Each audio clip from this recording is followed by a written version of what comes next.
What is going on, guys? My name is Tide, and today I'm going to be talking about Embark. Embark was inspired off of RimWorld and Dwarf Fortress and other simulation games like that. If you don't know, I do play RimWorld and a little bit of Dwarf Fortress.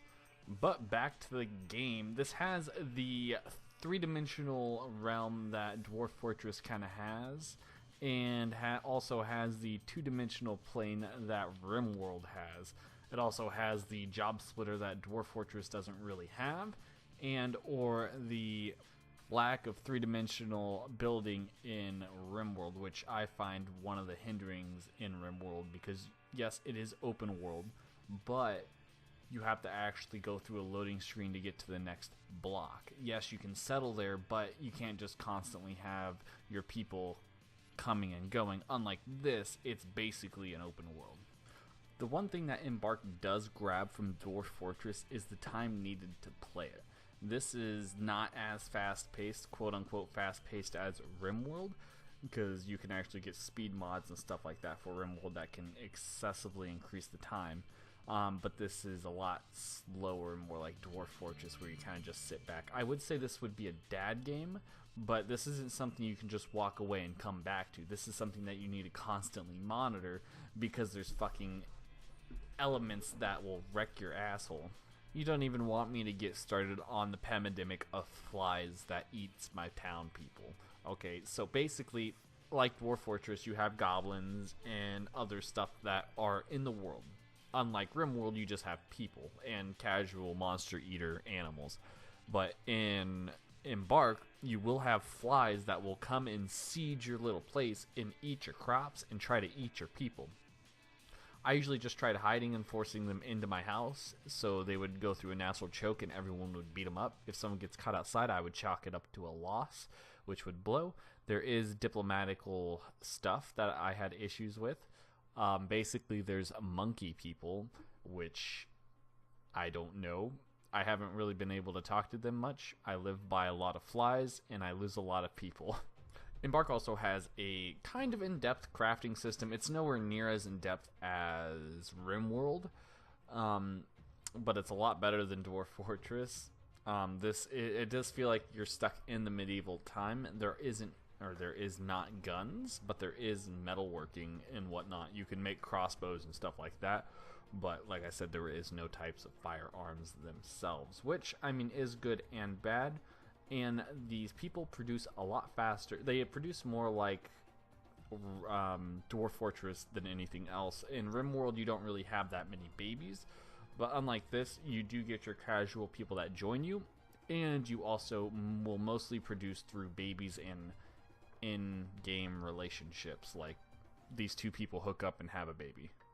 The farming issue is a little interesting. You do have to get seeds to learn how to grow that individual type of food. For example, you have wheat, you have tomatoes, you have mushrooms, you have...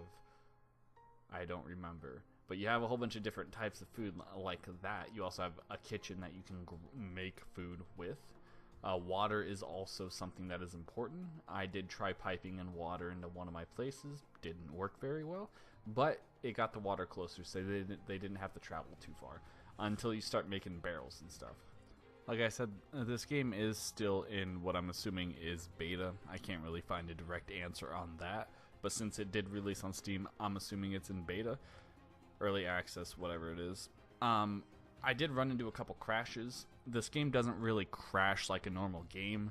It pops up a debug menu, kind of like how, or a debug screen, kind of like how RimWorld has, but it doesn't let you save. So you have to load from your previous save, and there is no autosaves, which is something I would really suggest to the creators to do, is put in an autosave, or like 3 autosaves per save, or whatever it is, so that way, because I didn't even save my first time, and when I got the bug report, I was like, well, now what? Started in a new place, because I didn't really have a choice. It also seems like they're casually lacking in... I don't exactly know what they're doing with the monsters themselves, but the only... Well, okay, so there's flies, period. There's monkey people, there's spiders in caves, I've seen bunnies, I've seen wolves, I've seen sheep, and I think that's all the animals that I've actually seen. From the gameplay that you're seeing right now, I have put in about 16 hours into this one save. I've been forced to go back a couple hours because lack of saving. My people did have some issues. They all just kind of ran in place. They stopped cooking food at one point, so I had to load. It's been a fun, interesting game, and I feel like if they really put in the work and dedication to polish this game off, it would be pretty fun. I mean, like, because that's the biggest thing about RimWorld. The multiplayer just came out for RimWorld, and the one thing that RimWorld lacks is the ability to build in a three-dimensional plane, or three dimensionals: up, down, left, right. Okay, so RimWorld, you can build left to right and forward and backwards, but you can't build up or down. With this game, it gives you the ability to build up and down, and it also gives you the ability to make metal weapons and armor and stuff like that, which opens the priority building to so much.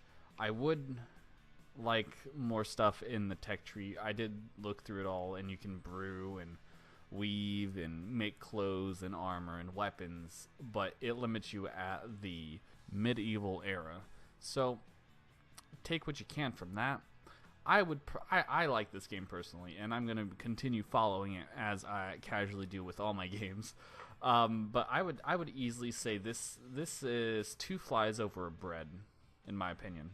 Let me know what you guys think about Embark down in the comments section. If you guys have any ideas for Embark down, then go ahead and drop them down there too. If you guys liked the video, go ahead and hit that like button, and if you guys want to see more, subscribe.